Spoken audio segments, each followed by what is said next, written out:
Walk, walk. There are so many things going on around. You must take heed. It's been written and prophesied about, so you must believe. Not everything that glitters is gold. Pay attention as it's been told. Join us every Friday, 7 p.m. Eastern, with Brother Yusuf as he tackles and breaks down current events, current news, and politics, and the Islamic Ummah. Please join us, streaming on all major platforms. Channel SunnahFollowers. I'm going to start it off. Assalamu alaikum, Brother Yusuf. Walaikum salam. All right. So recently I was looking at I got an update. And here in Texas, finally the governor went ahead and approved, I guess I guess it was a bill that was passing in regards to education. And what the bill entails is that children will they're getting like a funding for children to go into private school. So that means, but this will be in the year 2026 or 2027, between those 2 years. I can't remember which one, but 2026. So those children who have a disability will get a higher amount for the funding, and it will go to the families. And those children, I guess they're going to give about, I say, don't quote me, but I'm getting different numbers here. I would say around $10,000 per child just to go into private school. And that's probably for a child that has a disability. And for a child that does not have a disability, it's lower. And I've been looking into the educational funds, like every year, like what are the schools getting? And I've noticed that over the years, a lot of things have been shot down. And it's interesting that this year, the governor finally says, okay, we're going to pass this bill for funding to come in for the year 2027. And I was shocked to hear that it was Texas. I thought that was going to be, I'm not too sure what are the numbers in the other states and what they're receiving as far as funding to go, towards children's education for private school. But can you elaborate a little bit more as far as your experience with funding going to the public schools and how that might come into effect now with everything changing? You got a presidency, the administration now, and how that's going to play into it, especially the governor saying, okay, we're going to go ahead and we're just going to pass this bill. Well, let's look a little bit. Thank you for the question. Very good discussion opportunity here. To go back to really the beginning, because we in this culture that we've inherited here are so used to certain things that we see them as normal. And the very concept of schooling general is alien. You go back 150 years ago, having your kids taken away from the parent at the age of 5. It's 7 by law in most states. The kid is not in some form of school. That parent is considered to be delinquent, basically. This comes from the Communist Manifesto by a gentleman by the name of Karl Marx. Karl Marx was a Zionist. His real name was Mordecai Levy. And his Communist Manifesto, he talked about the importance of taking the child and putting him in the hands of the state as early as possible. And particularly like in the Arab and immigrant communities, I mean, they worship education. There's nothing wrong. I'm not saying education is bad, but speaking for myself, I did not have a high school education until I was about 38 years old. And yet I was extremely successful.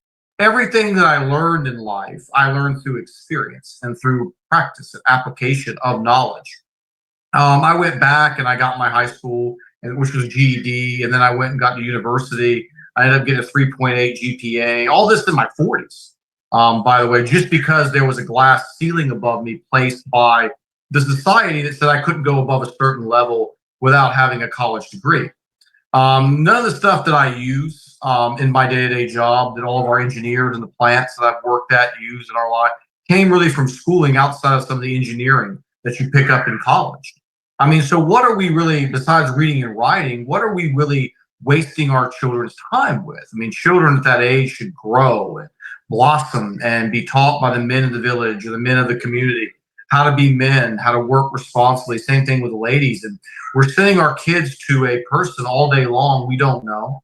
We don't know what the message is. So first part, we'll get to the funding part and the money that's being spent, the kind of racket that's going on here with that.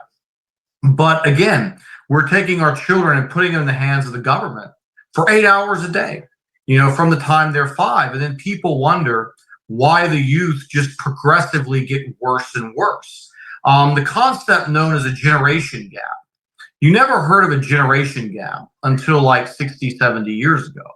It's like the child was always the same as his father, who was always the same as his father, and so on, because the child duplicated the behaviors that were being taught in the family. If the father was a devout Muslim and the grandfather and the great grandfather, that child typically would be as well. But now we're seeing the generation gap. This generation grew up finding Madonna's behavior acceptable. The generation later found, the second version of Madonna's behavior acceptable, to Nicki Minaj, to, oh my God, the ones that we have now. So there's this huge disconnect between the youth and their elders. Lack of respect comes, oh, father, you don't know anything. My grandfather, then they're old fashioned. We hear that all the time. And all that process, besides the media, it starts in the schools. And what they're teaching to schools in this country in public school is a disgrace. When I hear my son tell me, oh, they taught me about World War One. And I said, what do they teach you? Oh, America was a great guy. America was a good guy. They were coming to protect freedom. And you hear all these things. Or you hear something much, much worse. These are the indoctrinated messages that our children are getting from such a young age. It turns them against tradition, turns them against the culture. And it all goes back to the Communist Manifesto and the opportunity to mold that child. So I'm against the current system that we have. I feel it's nothing but a brainwashing factory that is there to lead our children astray. And the money, you can look, as we're talking about the money that you were mentioning in Texas that's going to go out, to these kids for private school attendance. Public schools are becoming just ungovernable. They're wild.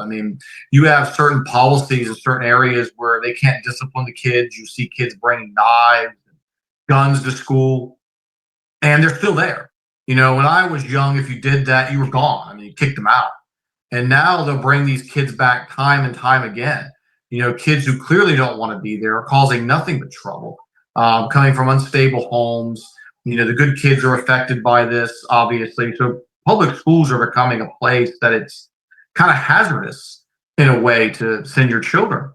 And some of these states are spending $20,000 to $35,000, per kid, per year. And you look at all of that and you see they still need the parents to pay for things like field trips. When I was growing up, the field trips were covered.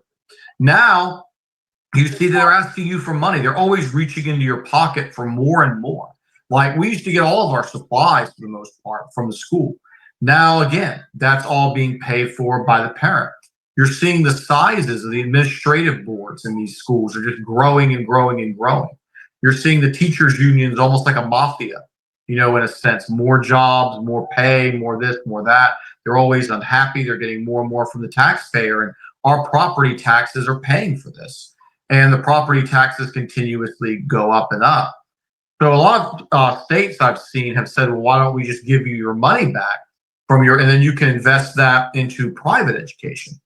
And the private education infrastructure is not in place, obviously, to hold as massive amount of kids. If everybody did want to have their allocated funds back to attend these private schools, you'd have an overcrowded there.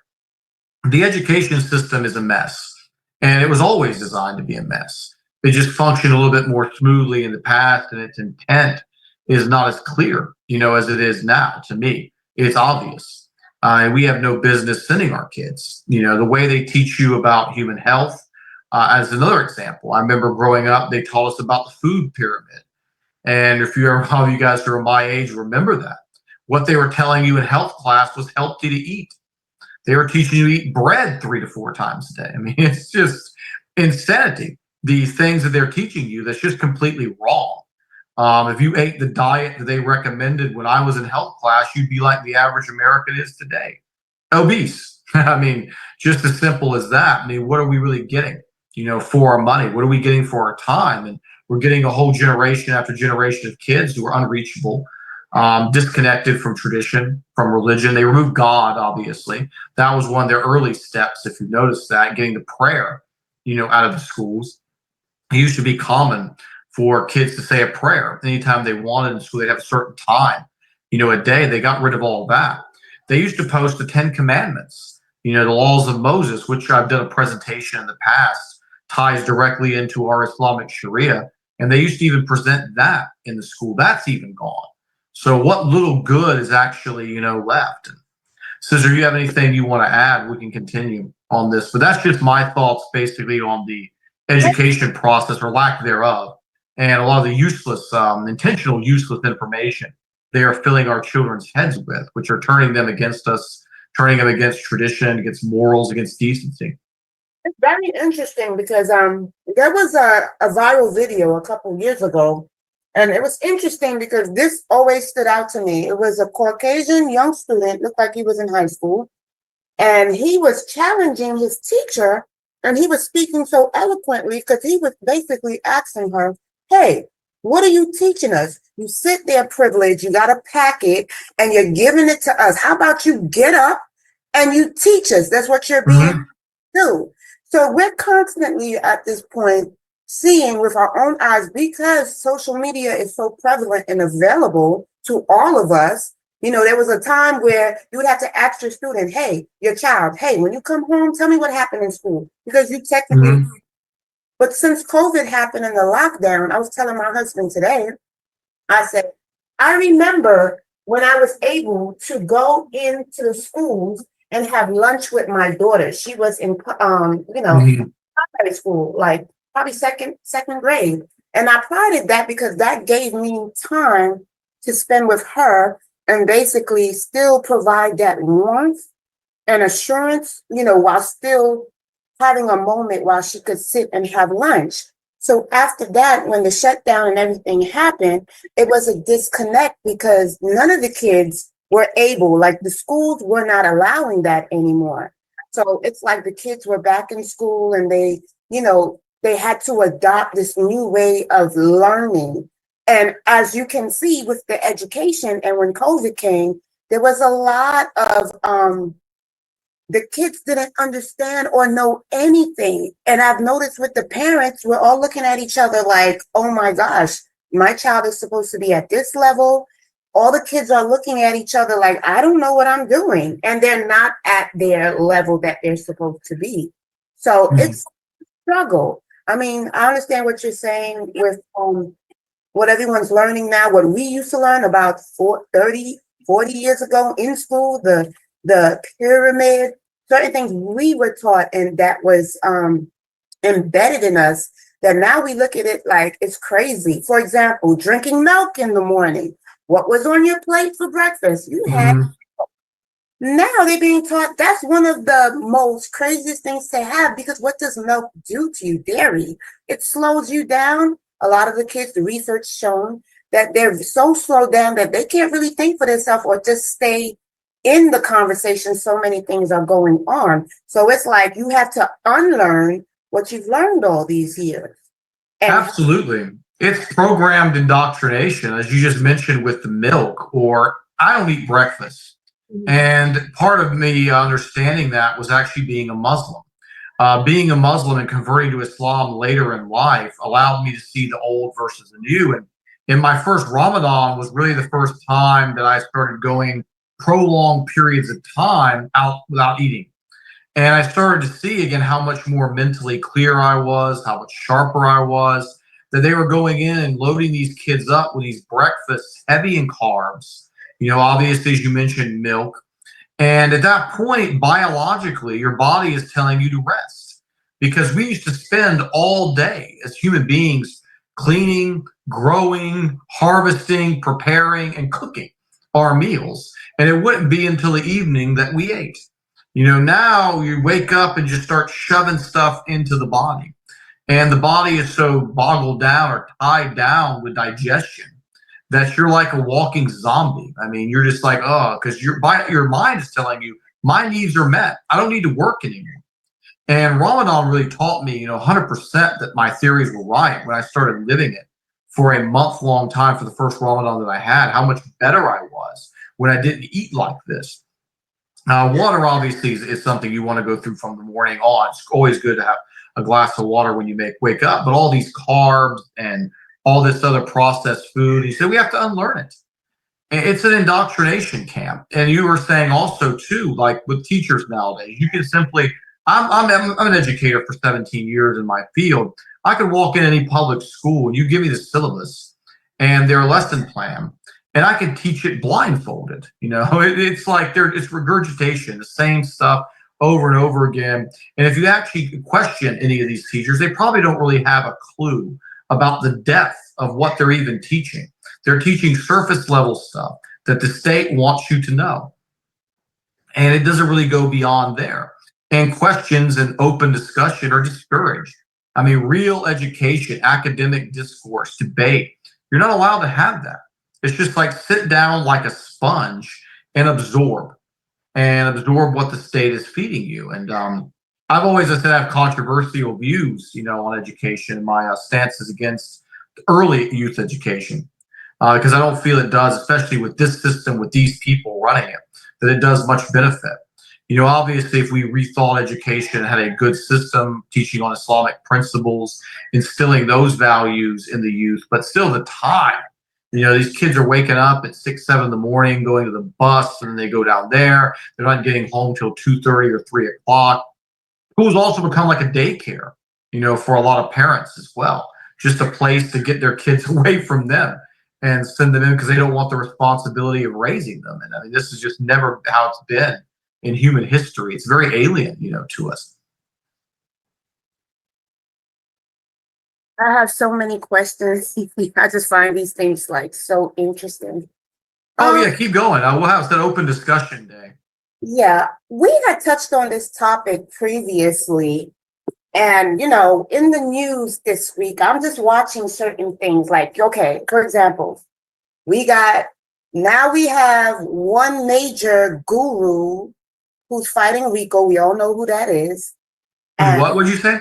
He's fighting his RICO charge. We have the entertainer known as Sean P. Diddy Combs. Mm-hmm. I say this to say, with all the elements that are coming out, and I keep tabs on it. Why? Because when I used to live in New York, I used to work in the courts, just filing papers and, I was working for a lawyer.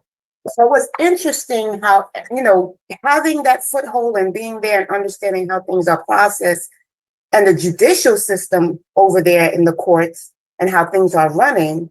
It was just very interesting to finally see a public figure of that magnitude being prosecuted, or being brought forth, and all the things that are coming forward. So, because the media, of course, is going to, bring forth the charges, the people implicated, who's here, who's there, who else, it's just like, a web of, people and organizations and everything that's going on. So it's interesting to see how when you are to a level of this magnitude, and there was even something that else came out now that we see Trump was able to go in and pardon Eric Adams, the former mayor of New York. He's been on a pardoning spree. So Diddy also thought and put his foot out because he also wanted to be pardoned. But, being that his legal team or whatnot, they have their back end of having ties of going against Trump and what he was trying to put forth or whatnot, Trump backed up and said no. So I guess his back is up against the wall. So as I'm looking at him, I'm noticing other figures that are out in the forefront, that have not been given the limelight. Naomi Campbell, for one, is one example. And we have other, dignitaries. We have other people in light. And we all have a front seat of different things that are going on. Big thing this week, it was the Met Gala, and we have things going on there. And you're kind of like putting the parallel, because sometimes you'll see people and sometimes people are not even there. Then you'll see, oh, well, this person was, Naomi Campbell, for example, she was told that she wasn't invited. So for those who see and are aware, you're actually piecing these things together, in the background and saying, this has so much to deal with this, because, when you look at everything in the background as far as the trafficking and everything that's going on and how it entails and deals with so many people on a higher level, I mean, nothing's impossible and nothing is far seeming. So I wanted to get your take of it, because before you talked about the backgrounds of the prison system and how it's tied into the recording industry. And I've always told people so long, because I used to be in that area, and I said, don't be so quick to go ahead and sign a contract, because this is money. If they see you as good, they're going to put an insurance and a bounty on you so that they could collect that money for the record industry. They have insurance on you. So the moment they want you out of here, they're still going to continually make money on you. But nobody wanted to hear, and that's coming out in the news now. So what can you share in regards to what I've said? That way people can understand how that's tied in and they're not separate entities. Oh, it's what you mentioned. They're very loaded. I just want to mention pardons right quick, because I always found pardons just really hilarious to me. And here you have a situation where, you have a person with power to literally forgive crimes. And Joe Biden, before he gave it up, he went and pardoned his son all the way back. I don't know what's on my notes with me, about to 2014. So anything his son did prior to that time is like automatically forgiven. I mean, what kind of system is this where you allow someone to get into a seat of power and just forgive? And I remember when Trump came in, or the first time, his first term, and he was exiting, you had all these people online called QAnons who believed that Trump was for the Bible, and he was this sort of second coming of Jesus in a way, that he was going to bring back the decency of the world. And they were all waiting for Trump to pardon people who were, people who had been wrongfully accused, who had been attacked for blowing the whistle.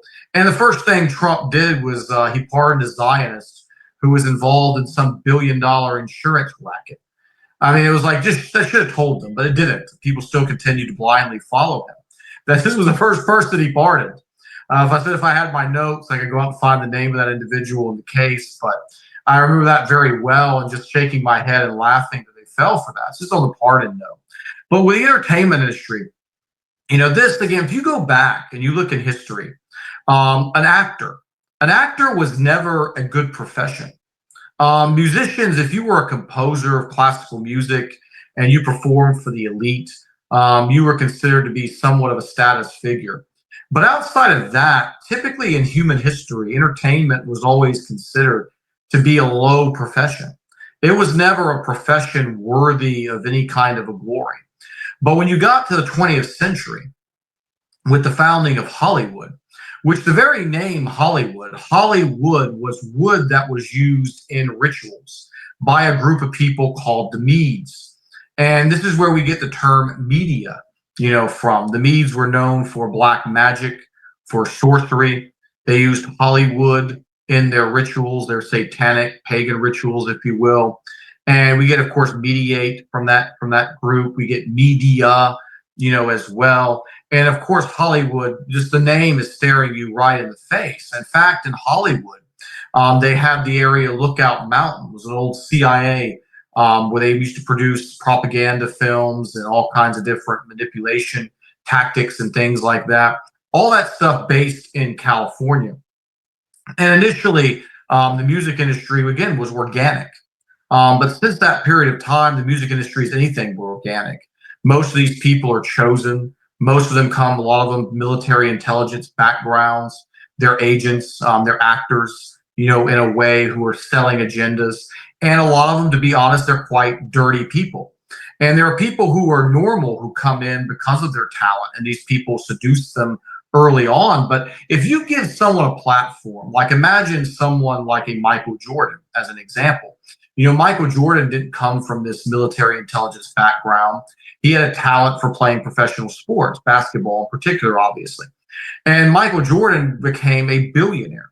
Now, if Michael Jordan came out and he started talking sense and started talking about how the system was working and all the negatives of it and the real workings of it that he's undoubtedly seen, it would be huge if you had any kind of celebrity of that magnitude.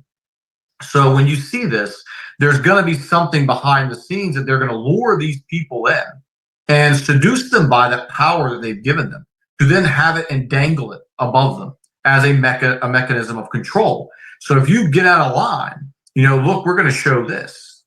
We got a politician here in South Carolina, Lindsey Graham, pretty much a known but not known homosexual who's been engaged in numerous activities with homosexual escorts. Anytime you see a policy that favors the Zionist agenda, Lindsey Graham is right there out in front on the camera promoting it.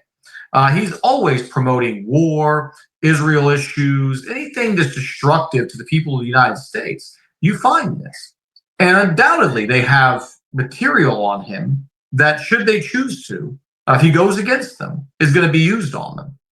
And now people are really getting an awakening. You had, of course, that film Castaway with Tom Hanks, where he had the ball, the Wilson, as he called it, which was the bloody face on that ball that he would talk to. And we've seen that symbol now popping up all over dresses and fashion. Lady Gaga dressed like this. Another Doja Cat, I believe it was, did the same. And the backstory to that was basically that this was a tortured, traumatized child who they had basically made an imprint of her bloody face on a particular, cloth. And they used it in a Hollywood film kind of in tribute, to that. When you start seeing and knowing what's really going on and you look at the movies and you hear these stories, they start to make a lot of sense. Lots of pedophilia. You had the Weinstein thing, which was talking about everything that pretty much people already knew. The way this ugly, wretched Zionist Jewish man would seduce young, beautiful girls to do sexual favors for him and for his people. In turn, he would get you the gigs. He'd get you those contracts. It's selling your soul. The famous rapper Tupac once told the story before he met his untimely death that, particularly, I believe it was Quincy Jones had proposed him that they would take him to the next level, but he had to engage in a homosexual ritual, which Tupac obviously said he refused. And sure enough, after that, he was silenced and taken out. This story repeats time and time again. And when we look at what the music industry is promoting, I mean, no one can find anything positive that has come out of the music industry in quite some time. I mean, you had Michael Jackson in the 80s, and there were others, but he being the most famous, obviously, who did promote positive things for the most part. And you look at what they did to Michael Jackson. Michael Jackson had all these pedophilia accusers. They couldn't find anything clean on him. And he was basically accused of things by boys whose stories did not match. One was a Jewish boy, and the stories were filled with holes. They were describing things in his Neverland Ranch that were not there at the time. There even was a documentary made by HBO trying to paint Michael Jackson in this type of a light. And what people don't realize is what was done to Michael Jackson was that he was basically chemically castrated by his family to keep his voice feminine. They were injecting him with all sorts of hormones because they didn't want him to lose that angelic voice that he had when he was younger. And that's why Michael Jackson maintained that very light voice until the day he died. And they mutilated this man in more ways than one for that fame. And he was basically, in a way, stuck almost in a childlike mentality and was incapable of even sexually performing, from some reports that I have seen. And they went and they came after him with all these things because of certain things that he said and he did. And another thing they don't like, which Michael Jackson did and Prince did as well, was they took control of their own music. These guys want you to simply be an actor, a face piece, a mouthpiece, if you will. And when you're gone, they take control of all your rights and they continue to make money off of your talent. That's what the Zionists do. They don't have any talent themselves. If you look at Jewish art, it's abysmal. But yet, because they have connections with states and all these agencies that take our tax dollars and buy their rubbish art and put it in the museums, they're able to make tremendous amounts of wealth. And they do the same thing in the music industry. None of these guys have a lick of talent. They ride and leech the talent, of others. You can take a look at a famous rock band known as the Beatles that came out in the 1960s. There was a Zionist named Theodore Adorno. When the Beatles basically put their catalog up for sale, it was Theodore Adorno's estate which sold the Beatles' music to Michael Jackson. It was between Paul McCartney and Michael Jackson who were bidding for that Beatles library, and people never stopped to think, said, who's Theodore Adorno? Who is this guy? How does he own the Beatles, the most biggest rock band in history, most selling albums in history? How are they basically, who is this guy who owns all of this stuff? They don't even own their own stuff. And you can see, if you look at the Beatles story, everything about them was planned and scripted. When they came to the United States, they were from England, obviously. No one knew who they are. They set out the marketing campaign. They put all these girls in the stadiums and paid them money to scream. Other girls saw that on the television. Immediately, they connected with these guys. All these girls look at these guys as a big deal. Maybe I should look at them as a big deal as well. That was kind of, the Beatles was one of the first acts I started studying and really seeing how everything was just scripted and planned to get them big. The Beatles started off, again, with wholesome music. I want to hold your hand. I love you, and all this type of stuff. And when they ended, they were into promoting the drug use that would become synonymous with the 60s counterculture. The experimentation, you saw the famous song by George Harrison, Hallelujah, where he starts off the song as a Christian-like song, and then he gets you humming the beat, hallelujah. And then in the end, he switches it to Hare Krishna and starts promoting Krishna and Indian culture and all this stuff that we talked about a couple weeks ago, these peculiar, blasphemous, Hindu beliefs, because people had grown up listening to George Harrison. They trusted him. They listened to the song. They start humming it. All of a sudden, he's got Christian audiences humming Hare Krishna. And this goes on time and time again with these people. We have to study, especially the young people who are, music is their life, who these people are. What are they doing? Puff Daddy, I always found him, obviously, to be a fraud. If you look at him, he got successful off the talent of the rapper, particularly Notorious B.I.G., who was his main act. He was all in his videos and all on the camera with him, making all this money off someone else's talent. You look at who's behind him, you see those same people. And it wasn't surprising to me at all when he ended up getting busted for this. It's kind of like, oh, yeah, sure. Why not?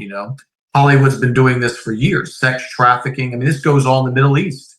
When I was over in the Middle East in Saudi, there was a story that got swept under the rug of disappearing Saudi girls that were being pointed out on the street. And a group of men would get out and bring the girls into the limo, and then they would go be sex slaves for some of the princes over there. Our elite all over the world. There's been pedophile rings busted in Europe. You have the Jimmy Savile, this degenerate comedian that was connected to Prince Charles. In England, you see the same thing there. We're just talking about in Saudi Arabia. And then there's also the thing of underground bases and these underground installations, which there's been a lot of whistleblowers on this recently, where the things I was talking about a couple weeks ago, they inorganically grow children in artificial wombs. They're already doing these things inside of these underground bases. And you're seeing children being raised for the purpose of ritual, for the purpose of sexual abuse. They used to have to kidnap. Now they have to do less of that. In some cases, they can raise them there. They're off the record. They don't have an identity. They don't have any kind of passport, any documents, any missing children reports. And they can basically sodomize them, rape them, torture them, and do all these things that these depraved individuals are doing. And it's just the tip of the iceberg. It's just going to grow and grow and grow down, and we're going to see more and more of them. And with the prison industrial complex, as I highlighted multiple times, the rap music and what rap music has become. It started off as feel-good party music to dance and have a good time, and has turned into nothing but glorifications of zina, of money worship, of ego, of crime and violence. And since rap music has been promoted, we've seen drug dealing, people, offenders going to jail for drug dealing and things like that's gone through the roof. They're making a glorification out of a culture that's going to end up getting you in jail.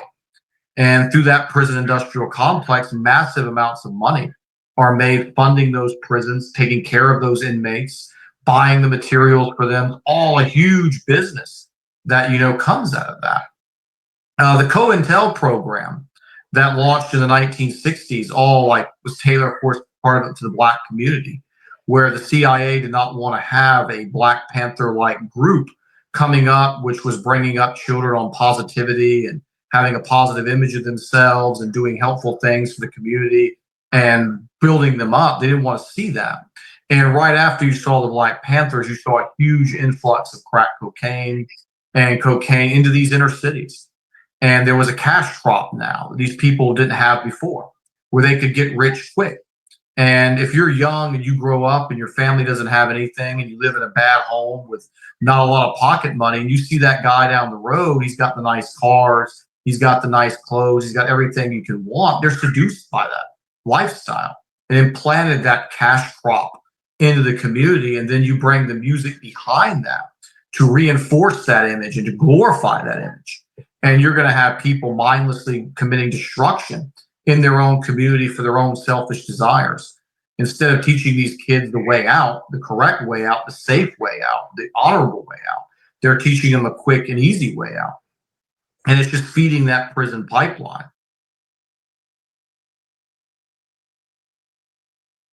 Sister? I appreciate that. It's a very loaded issue. We could go on all night on that one. Yeah. But I'm going to give the floor to someone else. I know some people got some good questions, and I'm listening. And Tom Hanks is one that I want to see get taken down. Another thing I want to point out before we close on the next question is the dress ritual.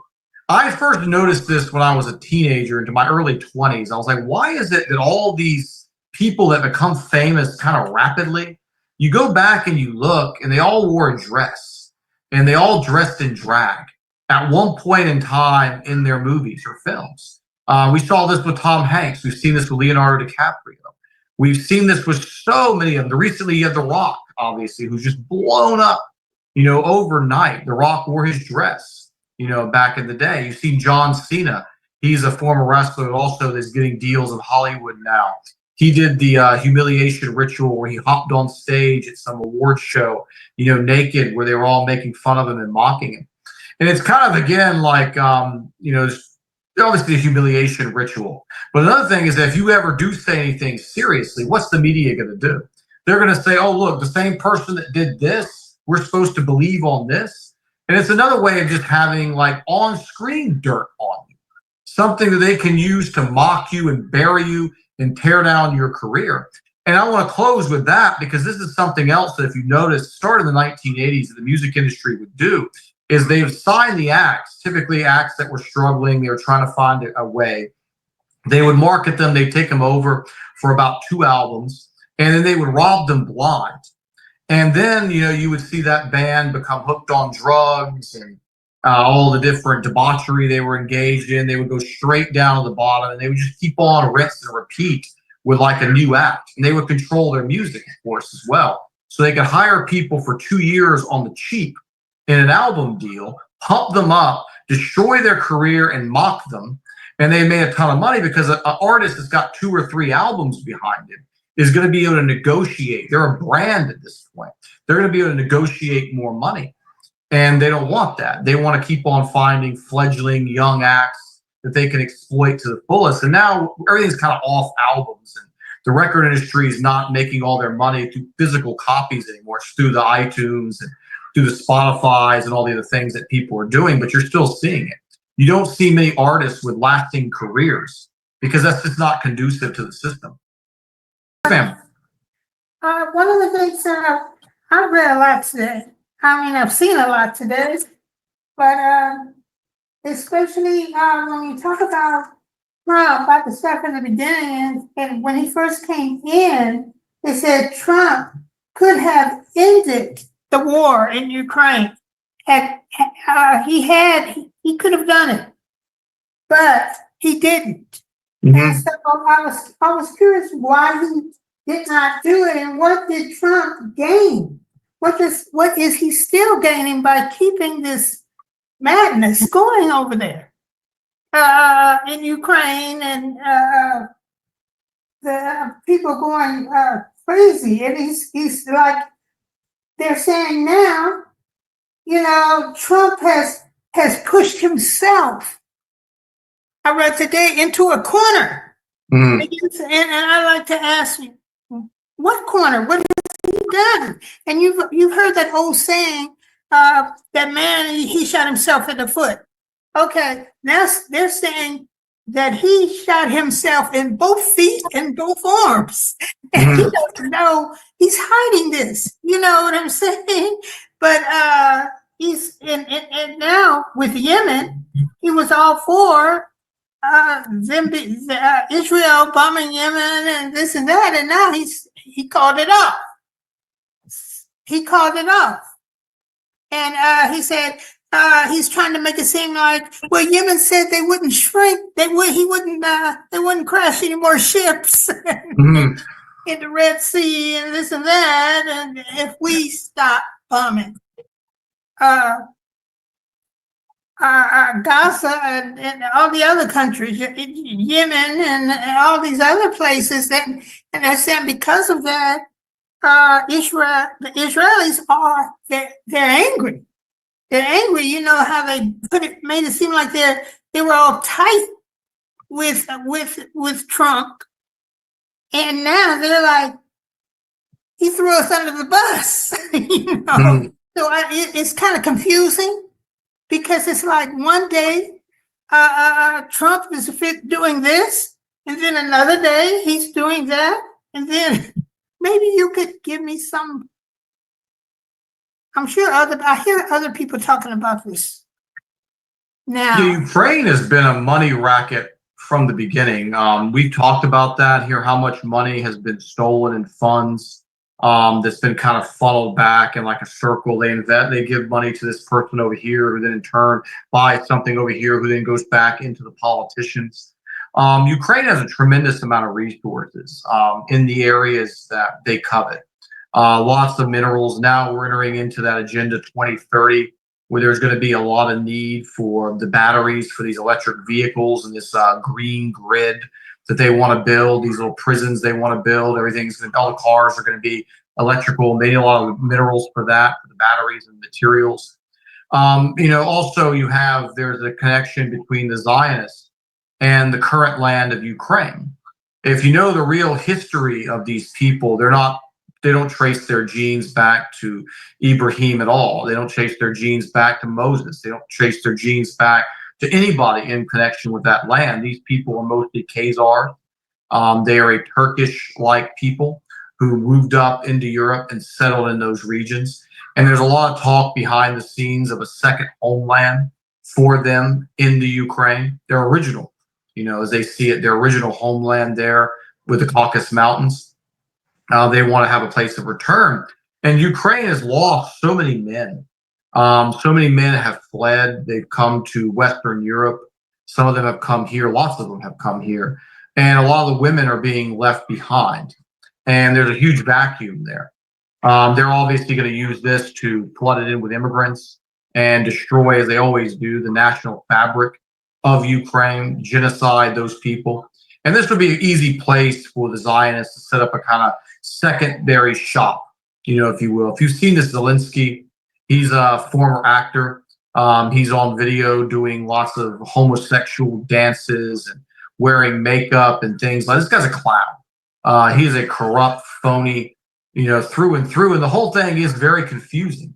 As you said, what is going on behind the scenes, here? What's the real agenda? And they're trying to throw so many curves out there. It's becoming very hard to figure out. With Yemen, same thing. Where are they going? Don't exactly currently know. We know where the greater plan is, and along the way, there's going to be a lot of jagged steps, to get to that plan. But again, the ultimate destination is still going to be the same.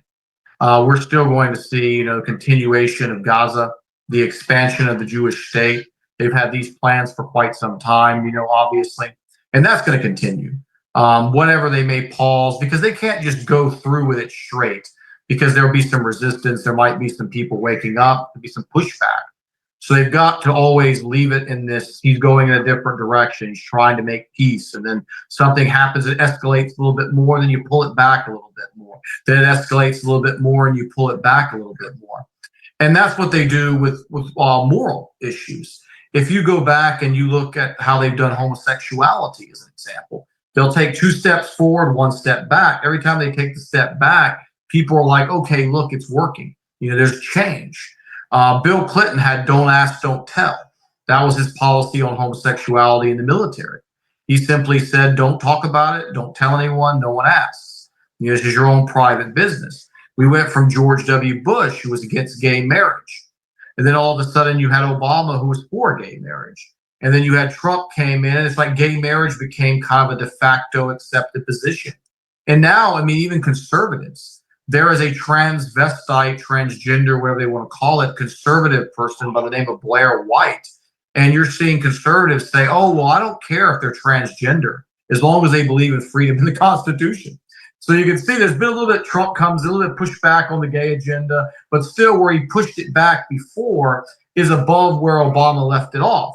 So it just keeps on going up that ladder, but they're giving you an illusion that there's some kind of a resistance. And they're doing the same with the transgender sports here, where they're now saying, okay, well, no, we can't have, these trans women, competing with natural women. And people are like, okay, we're winning the war. And they were talking about getting rid of the Pride Month and all these things. But we still have the marriage. We still have the acceptance is now a de facto, again, position. Everybody accepts homosexuality. Trump came out when he ran this time. He said, gays love Trump. I love the gays. And it's just become something that's now ingrained that the next 2 cycles of elections, you're going to see it's not even going to be discussed anymore. It's going to be an afterthought. And they do the same thing with all agendas. They have to create an illusion of a pushback, an illusion that the ultimate goal is being stopped and the people are in control and we're winning and good will prevail, but ultimately they're still taking us to that slope. Wow, mashallah. That's what's up. It's just every week we come here and it's just a breath of fresh air with new information on the topics of the week. And I'm excited for next week. And I got some more questions that we didn't get to address today. Oh yeah, shoot. We'll do the same thing next week because like I said I'll be getting my computer on Thursday. So next week we'll do the same thing. You opened up the music industry can of worms, and I'd like to do something on that as its whole entire day. Starting with the 1960s, and that was really kind of the first era of music where you saw music as a weapon, because music is a weapon. Nothing affects the behavior of the youth more than music. You can go to a shopping mall and point out the youth and pretty much know what kind of music they listen to by how they dress and how they talk and how they behave. Music is the ultimate weapon against degenerating the youth. It's clear as day, and it has been weaponized since the 1960s.